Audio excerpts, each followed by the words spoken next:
नसीबो लाल का पहला गाना जो मैं इधर वो देख रही थी पिक्चर्स में, तो वो भी बताइएगा हमें ना। पहला गाना उसका किया था जिदा यार जुदा जा। म्यूजिक डायरेक्टर ताहू साहब मानते नहीं थे, उन्होंने वो गाना बनाया था रेशमा के लिए। तो रेशमा के गले में कैंसर हो गया, तो मैंने उनको कहा कि वो नहीं गा सकती, उसके गले में कैंसर है, वो नहीं गाएगी। अब ये लड़की एक है, मैंने उमर शरीफ साहब के रूम में, मैंने ऑफिस में वो उस लड़कियों को सुना था। सुबह से लेकर शाम तक वो गाती थी और रात को 30-40 रुपये लेके वो चली जाती गाने की। पहली अस्थाई कही जिदा यार जुदा हो जाए, तो ताहू साहब ने तो उठ के उसको अपने गले में लगा दिया।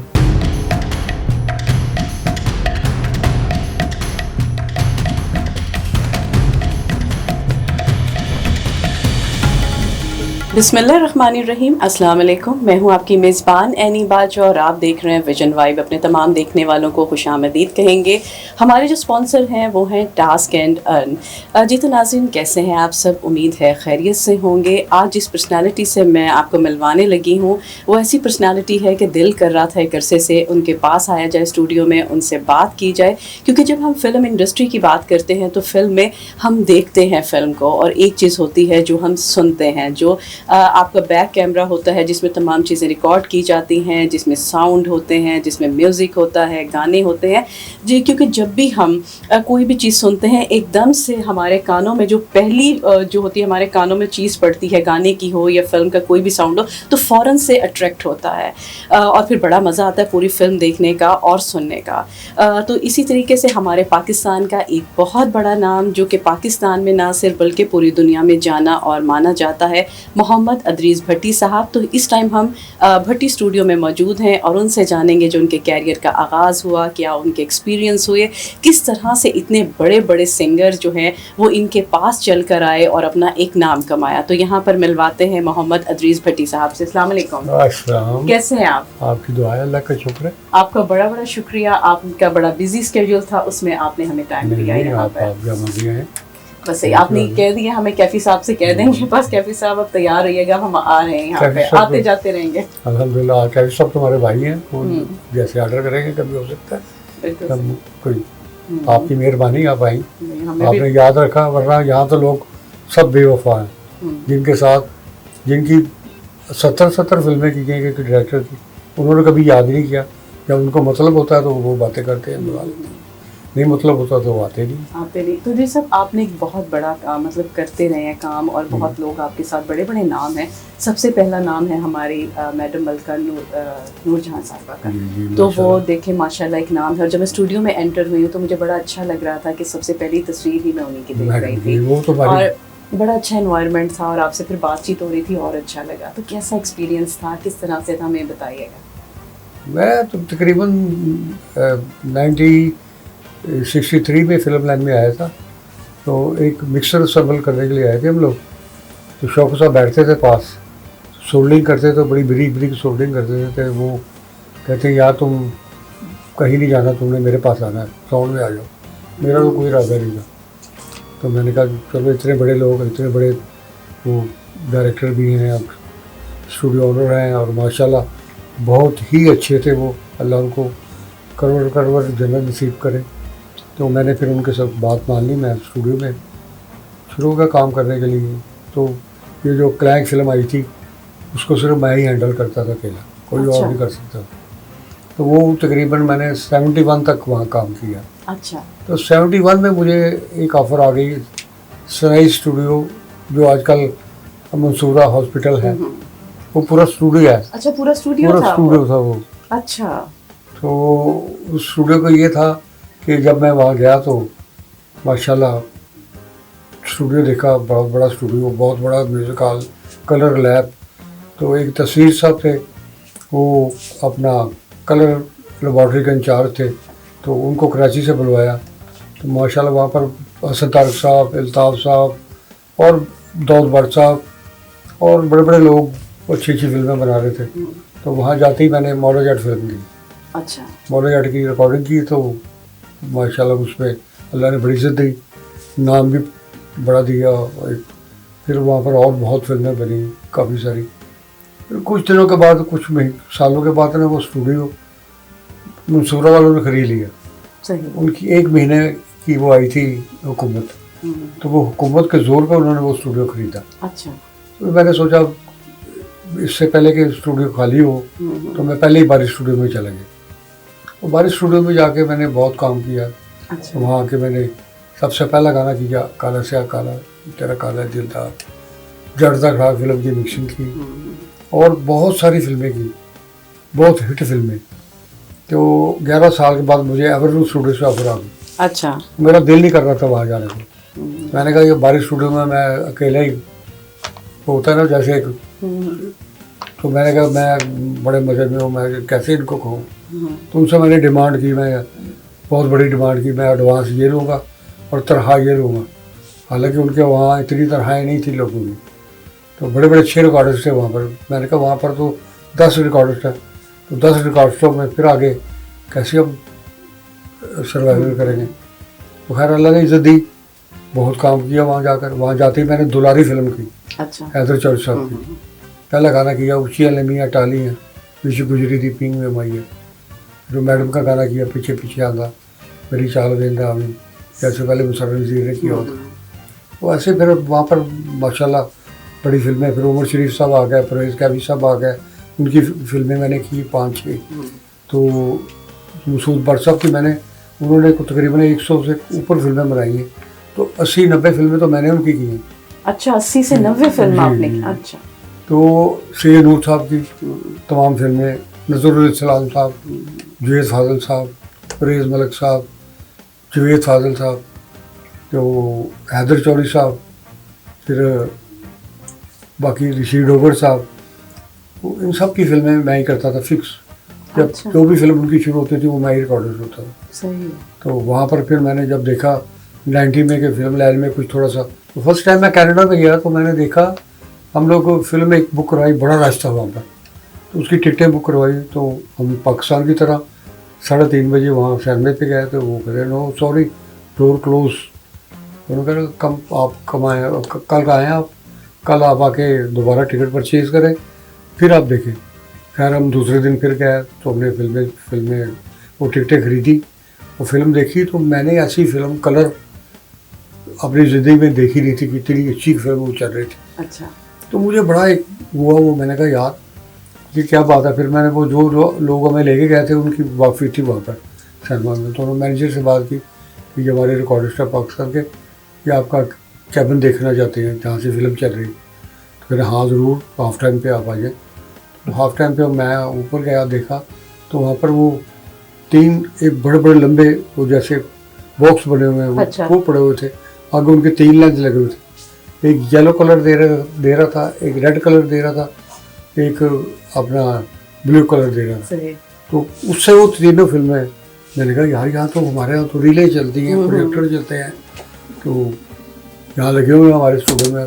तो मैंने कहा ये तो बहुत काम कुछ और हो गया। वो जनाब उन्होंने, मैंने फिर देखा कि उनसे पूछने के बाद फिर मुझे बड़ा ये एक शौक हुआ यार ये क्या चीज़ है। जब मैं पाकिस्तान आया तो हम बैठते थे डायरेक्टर एसोसिएशन पे, अल्लाह बख्शे असलम डार साहब हमारे कैमरामैन और डायरेक्टर भी थे, वो थे अपना इसके डायरेक्टर एसोसिएशन के चेयरमैन जी। तो मैंने बात की, मैंने कहा जी मैंने वहाँ फिल्म देखी है तो ऐसे ऐसे ये है, और वो करे वो पटी साहब छोड़ो तुम ये गल्ला करते हो, और यार फिल्म ही है। मैं कहा सर फिल्म नहीं रहनी, तुम देख लेना। मन्ने नहीं मन्ने हो, और 9 साल के बाद 9-10 साल तक के बाद फिल्म खत्म हो गई। वो कार्ड आ गया, कार्ड पे आ गया अपना लॉटरी भी ख़त्म, हमारे भी कई इक्विपमेंट जो बेकार हो गए, सारे ज़ाया हो गए। तो ये ऐसे फिर दोबारा नई टेक्निक आ गई, नया काम शुरू हो गया, माशाल्लाह अब काम चल रहा है वही। अच्छा भट्टी साहब मुझे बताइएगा, पहले जब स्टूडियो में जैसे ऑफ सेट बात हो रही थी, आप बता रहे थे कि लाइव म्यूजिशियन बैठते थे और यहाँ पे सारा लाइव गाने हो रहे हैं और सारा मतलब म्यूजिक का सिस्टम था, तो वो क्यों ख़त्म हुआ और कैसे हुआ? क्योंकि देखिए उनकी भी एक रोजी रोटी लगी हुई थी। पहले सबसे तो लाइव म्यूजिक रिकॉर्डिंग से पहले तो 3 रेसल होती थी EMI में। अच्छा। तमाम म्यूजिशियन और सिंगर वो 3 शिफ्टें वहाँ बुक करवाते थे और वहाँ पर रेसल होती थी, और रिहर्सल के बाद फिर गाना स्टूडियो में आता था। अच्छा। फिर बाद में ये हो गया कि फिर रिहर्सल भी सारी स्टूडियो में हो गई, वो EMI वाले ने वो बिजी हो गए बहुत ज़्यादा, PTV का काम शुरू हो हाँ गया जी जी जी। और रेडियो का काम शुरू हो गया, तो उन्होंने फिल्म वालों को फिर टाइम नहीं दिया। तो हम लोगों ने वहाँ पर स्टूडियो के अंदर ही रिहर्सल होती थी, फिर वो लाइव रिकॉर्डिंग सारी होती थी। रिदम वाले अलग एक रूम में, वायलिन वाले हॉल में, अपना सिंगर अपने कमरे में और स्ट्रिंग इंस्ट्रूमेंट वाले वो दूसरे कमरे में। तो वो फिर उसमें ये लाइव रिकॉर्डिंग का कुछ मज़ा, और तो एनालॉग रिकॉर्डिंग थी वो।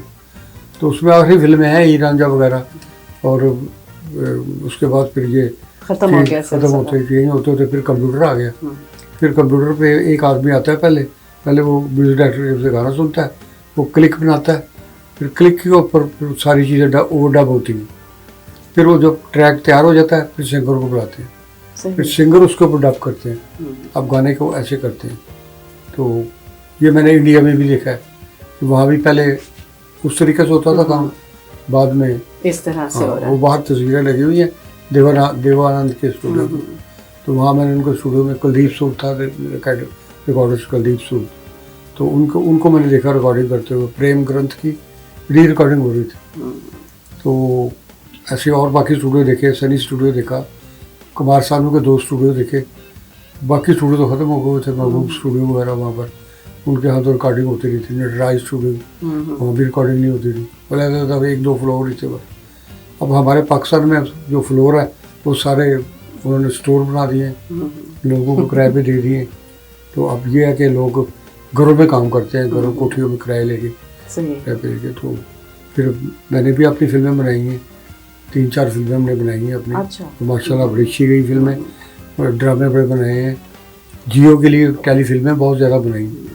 कभी आपको इत्तेफाक हो तो आप फिल्म देखें, संगदिल, बुलंदी, सिलसिला, ऐसे 5-6 फिल्में हमारी उसमें जियो पे मैंने बनाई है। बिल्कुल, जो बुलंदी का आप जिक्र कर रहे हैं वो हमने देखी भी है, बहुत कॉन्सेप्ट ज़बरदस्त, बहुत ही अच्छा था। हाँ जी, वो हमें तो दिखाई। आपने संगदिल नहीं देखी? संगदिल, बस अब संगदिल देखेंगे। संगदिल देखेंगे आप तो आपको पता चलेगा। आपने कहा कि आप कहेंगे कि ये बड़ी फिल्म क्यों नहीं बनाई। तो जिस तरह आप बात कर रहे हैं कि पहले रिकॉर्डिंग इस तरह से थी, अब तो उस पर कोई फ़र्क तो नहीं पड़ा? वैसे ही है सब कुछ, मतलब फर्क नहीं, एक होती है जब इकट्ठा होता है ना, तो जब इकट्ठे काम करते हो रेजोनेंस, वो आपस में एक मिक्स होता है आपस में। अब रिकॉर्डिंग खुश्क है, टर्न बाई टर्न ना वो एक चेंजिंग्स हैं आ रहे हैं, तो अकेले के लिए तमाम इलेक्ट्रिक इंस्ट्रूमेंट है। अब वो हाथ वाले वो तो ख़त्म हो गए, स्ट्रिंग इंस्ट्रूमेंट ख़त्म हो गए, अब तो हर चीज़ वो कंप्यूटर पे आ गई। पर वो जो लाइव का मजा होगा तो अलग ही होगा। वो क्या बात थी। लेकिन अब भी माशाल्लाह बड़ा अच्छा काम हो रहा है। अभी बड़े बड़े अच्छे, अभी हमारा एक गाना वायरल हुआ है, हमारे एक सिंगर है सिदरा रुबाब, उसका एक गाना है मैं हुसन दी कलाशन को। वो गाना मैं पहले फिल्म में किया था, मैडम नूरजहां का। अच्छा। हाँ जी, तो दोबारा फिर इस पे रिजे पे किया, तो ये माशाल्लाह वायरल हो गई वो। और बिल्कुल यही है कि वो गाना हम देख रहे हैं जगह जगह शोज पे, बड़ा प्लेटफॉर्म चल रही है। ट्रेंडिंग शो पे वो 9th नंबर पे है। अच्छा, 9th नंबर पे। अच्छा भट्टी साहब, आपने बहुत बड़े बड़े नाम जो हैं उनके साथ काम किया, बल्कि आपके पास वो आते रहे हैं। उसमें नसीबो लाल का पहला गाना जो मैं इधर वो देख रही थी पिक्चर्स में, तो वो भी बताइएगा हमें ना। पहला गाना उसका किया था जिदा यार जुदा जा। म्यूजिक डायरेक्टर ताफो साहब मानते नहीं थे, उन्होंने वो गाना बनाया था रेशमा के लिए। अच्छा। तो रेशमा के गले में कैंसर हो गया। अच्छा। तो मैंने उनको कहा कि वो नहीं गा सकती, उसके गले में कैंसर है, वो नहीं गाएगी। अब ये लड़की एक है, मैंने उमर शरीफ साहब के रूम में, मैंने ऑफिस में वो उस लड़कियों को सुना था। सुबह से लेकर शाम तक वो गाती थी और रात को 30-40 रुपये लेके वो चली जाती थी। तो मैंने कहा उसको मैंने सुना, उसको बुलाते हैं, उसको सुनते हैं। तो ताऊ साहब मुझे मेरे दोस्त से इकट्ठे हम शुरू से स्टार्ट मुझे गाली देने लग गए। मैंने कहा नहीं, आप ट्राई करें। तो ट्राई किया, माशाल्लाह जब उसने गाने की पहली असाई कही जिदा यार जुदा हो जाए, तो ताफू साहब ने तो उठ के उसको अपने गले में लगा दिया। तो उसको बड़े गौर से देख रहे थे, तू जरीना दी थी? मैंने कहा हाँ। अच्छा, तू तो फिर मेरी बेटी। उसकी वालदा का कभी बड़ा नाम था। अच्छा, वो भी सिंगर से? हाँ जी। अच्छा। वो गरीब वालों में बड़ा नाम था, तो वो फिर उन्होंने बेटी बना लिया। फिर उसने बहुत फिल्मों के गाने गाए मैडम नूरजहां के बाद। अल्लाह मैडम को गुरु के रहमत करे, करोड़ जनरल नसीब करे। ऐसी औरत नहीं थी कोई, लोग उसके मुतालिक बड़ी बातें करते हैं। मैं मेरा उसके साथ 40 साल का तलक है। 40 साल। वो ऐसी मैंने ऐसी अल्लाह वाली औरत देखी नहीं, क्योंकि वो जो कहती थी बोर्ड मुंह पे कहती थी, पीछे किसी की बात नहीं करती और चुपके से लोगों को खराब भी कर जाती थी। अच्छा अच्छा तो 20,000 गाने का लेती थी तो 10,000 वो बांट जाती थी। अच्छा अच्छा। तो ये अब वो नसीबो है, वो अब वो 2.5-3, अब तो वो आजकल 15 लाख रुपए गाने का मांगती। और इसमें हुमैरा अरशद भी हैं और बेशुमार नाम है मेरा जो आपके पास है। अरशद, शाजिया मंजूर, हाँ, शाजिया मंजूर भी अपना है। सहरा नसीम, अब नूरा लाल भी है। नहीं, उसके बाद फिर नसीबो आ गई। नसीबो के बाद नूरा, नसीबो के साथ थोड़ी मेरी खटपट हो गई। तो मैंने कहा अच्छा तुम्हारे मुकाबले में, तो फिर नूरा लाल को मैंने सुना, मैंने कहा मुझे मैडम की को गाने सुनाओ। तो उसने मुझे 3-4 गाने सुनाए तो मुझे अच्छी लगी उसकी, उसका एक्सेंट गड़ियों वाला नहीं है। तो मैंने फिर 2 एल्बम किए, तो नरगिस के 2 एल्बम थे, वो भी तकरीबन कोई 5-6 साल के गैप के बाद आई थी। तो वो फिर सुपर हिट हो गए दोनों वाले। तो नूरा लाल भी अमेरिका चली गई, अमेरिका की कैनेडियन में उसको मिल गई नेशनलिटी, बच्चे भी वहाँ पैदा किए। तो आजकल नूरा लाल यूके में ही है, वो जाते हैं वो शादियों पे आगे, हाँ, वो शोज वगैरह सारे कर रहे हैं। हाँ, सारे अब आजकल कराची में, वहाँ लंदन में। तो आपका तो सबसे कांटेक्ट होगा, सारे आपको याद करते होंगे, जब आते होंगे मुलाकात होती होगी सबके साथ, सबको बड़ी इज्जत करते हैं अल्लाह की ज़िंदगी से। तो आजकल हम ज़्यादा काम कर रहे हैं गुलाब, और फिर उसके बाद ये अपना सिदरत। गुलाब के भी गाने बहुत अच्छे हैं, मुख्तलिफ शोज पे हम सुन रहे होते हैं, बहुत प्यारा गाती है वो। तो बहुत बड़ी लायकी है गुलाब की, खास सराइकी में तो वो लता सराइकी की। अच्छा, आजकल सराइकी जैसे आपने बात की है, सराइकी बड़ी हिट जा रही है, मतलब सराइकी गाने को बड़ी मीठी जुबान है वो, उनकी अदायगी बड़ी अच्छी होती है। जैसे पश्तो की जो जुबान है वो बड़ी सख्त जुबान है, सख्त जुबान है। मैंने पश्तो फिल्में भी 2000 से ऊपर फिल्में की हैं। अच्छा। पश्तो की एक सिंगर थी गुलनार, तो वो लता मंगेशकर से भी ज़्यादा अच्छा गाती थी।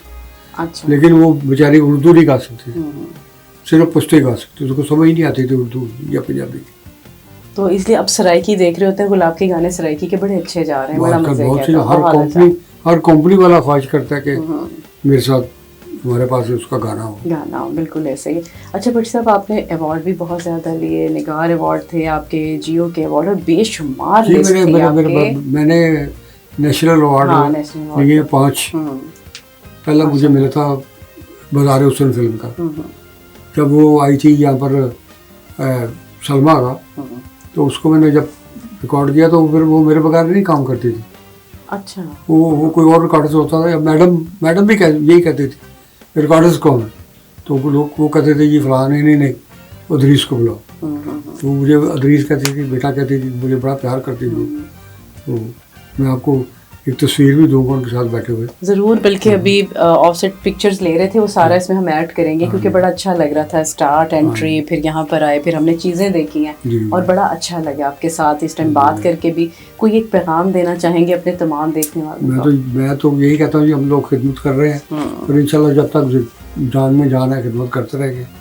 पाकिस्तान में जो भी नई इक्विपमेंट जो नया आया है वो सबसे पहले मैं लाया हूँ, क्योंकि मैं अक्सर पाकिस्तान से बाहर ज़्यादा जाता था, मैडम के साथ भी सफ़र करता था, तो वो मैं सबसे पहले चीज़ें लेता आता रहा हूँ यहाँ पर। अल्लाह ने बड़ी शुक्र अल्लाह का शुक्र कर रहे हैं। हाँ बिल्कुल, और क्या ऐसे ही है। देखें, आपने काम किया और इतनी इज्जत, इतना नाम ही बहुत बड़ी बात होती है।